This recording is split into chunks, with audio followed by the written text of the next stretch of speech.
नमस्कार। आज हम बीएड प्रथम वर्ष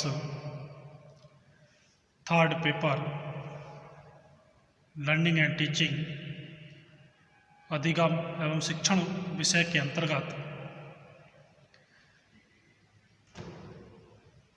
सीखने के प्रकारों में गहने द्वारा प्रतिपादित समस्या समाधान सीखने की श्रृंखला का अध्ययन करेंगे।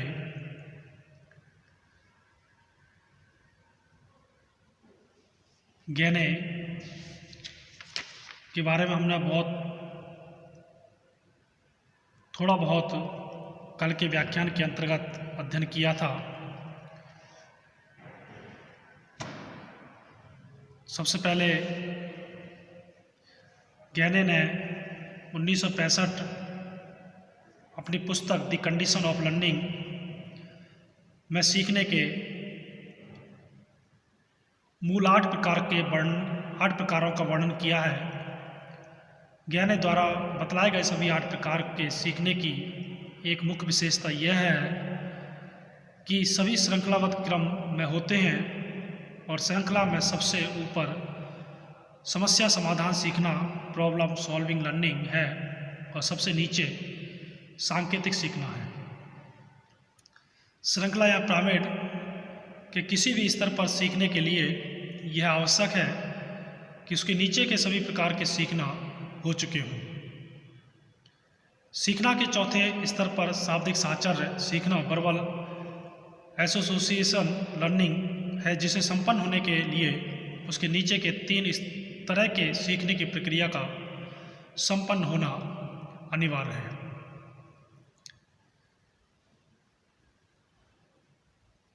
गहने ने अपने इस सिद्धांत में जिन 8 प्रकार के अधिगमों का उल्लेख किया है वे एक प्रकार से किसी जटिल व्यवहार को व्यवस्थित तरीके से सीखने के स्तर हैं। गहने के अनुसार अधिगम सरल से कठिन की ओर ऐसे बढ़ता है जैसे हम पहली सीढ़ी से ऊपरी सीढ़ी तक पहुंचते हैं। उच्च स्तर का अधिगम तब तक नहीं हो सकता है जब तक कि निम्न स्तर का अधिगम ना हो गया हो। इस प्रकार उच्च स्तर का अधिगम उससे तुरंत नीचे वाले अधिगम ना हो गया हो। इस प्रकार उच्च स्तर का अधिगम उससे तुरंत नीचे वाले अधिगम के ऊपर निर्भर करता है।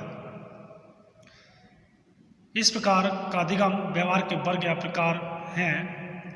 गहने ने इस प्रकार के अधिगम के 8 प्रकार बताए हैं जो सरल से कठिन के क्रम में व्यवस्थित होते हैं, जिसमें हम सबसे पहले नीचे से शुरू करेंगे। तो सबसे पहले आता है संकेतक सीखना, साइन लर्निंग। इसका उदाहरण पावलोव का अनुबंधन सिद्धांत का प्रयोग है, जिसमें घंटी की आवाज़ सुनकर कुत्ता लार टपकाता है। यह सबसे नीचे के स्तर का सीखना है। इस स्तर पर अनैच्छिक प्रतिक्रिया होती है, इसीलिए यह दूसरे 7 प्रकारों के सीखने से भिन्न है। यह अधिगम सबसे प्रारंभिक व्यवहार होता है। इसे क्लासिकल कंडीशनिंग लर्निंग भी कहते हैं। सभी प्रकार के अधिगम का यह आधार होता है। यह उस ईंट के समान है जो दीवार बनाने के लिए आवश्यक है। दूसरा आता है उत्तेजक प्रतिक्रिया सीखना, स्टिमुलस रेस्पॉन्स लर्निंग। यह दूसरे स्तर का सीखना है, जिसका उदाहरण स्किनर के क्रिया प्रसूत अनुबंधन संबंधी प्रयोग से है, ऑपरेंट कंडीशनिंग थ्योरी से है, जिनमें ऐच्छिक क्रियाएं पुष्टिकरण द्वारा पनपती हैं। इस प्रकार के अधिगम का प्रयोग वर्बल स्किल्स या व्यवहारिक कौशलों को सीखने में अधिक किया जाता है। जैसे एक बच्चा कुत्ता कहना सीख जाता है। जब उसे कुत्ते का चित्र दिखाया जाता है तो उससे कहा जाता है कि चित्र को देखकर वह कुत्ता बोले। साथ ही उसके साथ बोलने पर उसे पुरस्कार भी दिया जाता है। पुराणों द्वारा विदेशी भाषाओं के शब्द इसी तरीके से सीखे जाते हैं। संक्षेप में इसे सीखने का यह स्तर इंस्ट्रूमेंटल या ऑपरेंट कंडीशनिंग है। तीसरे नंबर पे आता है जंजीरीकरण या चैनिंग या श्रृंखला निर्माण। व्यक्ति के अर्जित कार्य जो एसआर स्टिमुलस रेस्पॉन्स सीखने द्वारा होते हैं,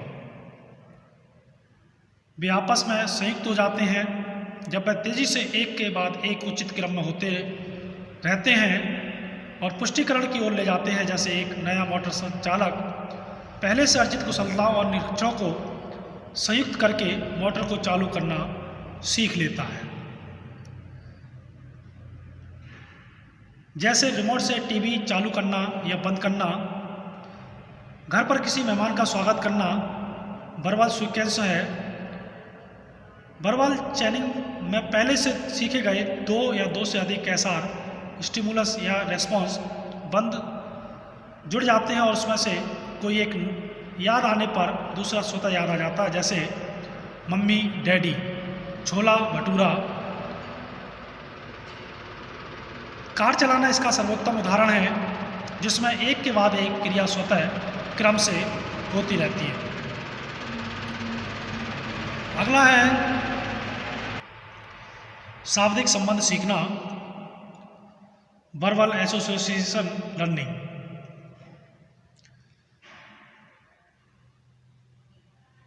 जिसे हम शाब्दिक संयोग के नाम से भी जानते हैं। शाब्दिक जंजीरें एक प्रक्रिया द्वारा अर्जित होती है जिसमें यह तत्व सम्मिलित होते हैं एसआर संबंध जो शब्दों के रूप में पहले से अर्जित हैं। एक सांकेतिक संबंध नए और पुराने शब्दों में प्रत्येक कड़ी की अपने बाद आने वाली कड़ी से समीपता नई प्रतिक्रिया सही है इसका संकेत। जैसे हम कोई चीज़ बालक को दिखाते हैं और कहते हैं यह एक बंदर है। दूसरी बार जब बालक उसी चीज़ को या उसी के सामने दूसरी चीज़ को देखेगा तो वह तुरंत उसका नाम बंदर लेगा। इसी प्रकार पानी के लिए वाटर और घंटी के लिए बैल सीखना है या ये एक ही भाषा के पर्यायवाची शब्द जैसे कमल को कलम सीखना शाब्दिक सहयोग के उदाहरण है। इस प्रकार जब बच्चा किसी वस्तु को देखकर कुत्ता कहना सीख लेता है, फिर काला कुत्ता कहना सीख लेता है, तो हम कहते हैं कि उसने 3 इकाइयों का शाब्दिक संयोग के अंतर्गत केवल शाब्दिक इकाइयों की श्रृंखला बनाना आता है। अगला है विभेद सीखना, डिस्क्रिमिनेशन लर्निंग। विद्यार्थी अपने शाब्दिक संबंधी प्रत्युत्तरों में जैसे जैसे उसके प्रत्युत्तरों का भंडार बढ़ जाता है और वे जटिल हो जाते हैं, परिवर्तन लाना सीख लेते हैं। जैसे एक बालक कुत्ता या पालतू कुत्ता और सड़क का कुत्ता स्ट्रीट डॉग इसके मध्य अंतर करना सीख जाता है। तो विभेद अधिगम कहेंगे, अर्थात सही शब्द का सही सब वस्तु के साथ संबंध जोड़ना ही विभेद अधिगम कहलाता है। इस प्रकार एक नवजात शिशु सभी स्त्रियों को अपनी मम्मी नहीं कहता, वह किसी एक स्त्री के प्रति ही विशिष्ट व्यवहार करता है और दूसरी स्त्रियों की पूरी तरह से अनदेखी करता है। इसी प्रकार बहुत सी बोतलों में से उस बोतल को वह आसानी से पहचान लेता है जिससे वह दूध पीता है। ये सब उदाहरण विभेद अधिगम के ही हैं।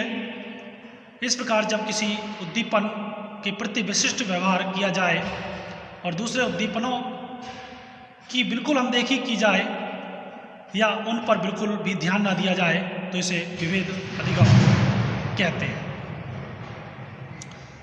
अगला है अवधारणा सीखना, कंसेप्ट लर्निंग।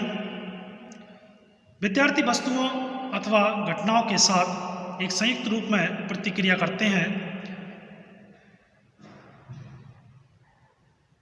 जैसे ज्ञानी के अनुसार व्यक्ति का किसी उद्दीपन की स्थूल विशेषताओं के बजाय सूक्ष्म अब्स्ट्रैक्ट विशेषताओं जैसे लंबाई, चौड़ाई, वजन, आकार, रंग, आकृति आदि के संदर्भ में प्रतिक्रिया व्यक्त करना प्रत्यय अधिगम कहलाता है।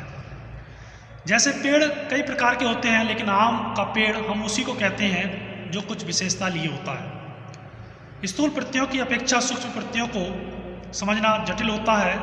इसी प्रकार अंकों की श्रृंखला में सम, इवन और विषम और संख्याओं की पहचान करना प्रत्यय अधिगम के अंतर्गत आता है। इन संख्याओं में से सम और विषम संख्याओं के प्रत्यय के बारे में स्पष्ट ज्ञान होगा। अगला है नियम सीखना या रूल लर्निंग।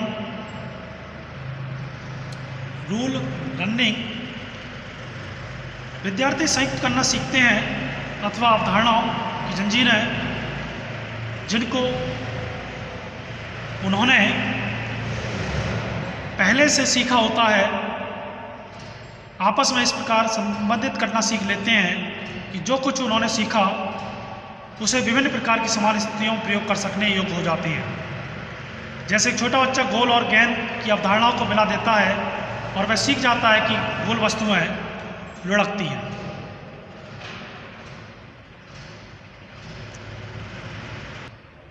और अंतिम अवस्था है या प्रकार है समस्या हल, प्रॉब्लम सॉल्विंग।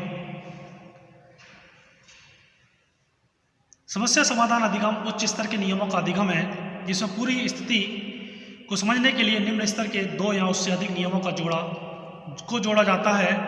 इसके अंतर्गत आंतरिक घटनाएं आती हैं, जैसे चिंतन एवं संबंधित अर्जित ज्ञान। जैसे एक बालक जो यह सीख लेता है कि गोल वस्तुएं लुढ़कती हैं, उसने गेंद को ऐसे स्थान पर रखता है जहां से वह लुढ़केगी नहीं। तो ये थे ज्ञानी की 8 सीखने की जटिलता में बढ़ती हुई श्रेणियां या सीखने के नियमों में 8 प्रकार जो ज्ञानी ने बताए हैं। धन्यवाद।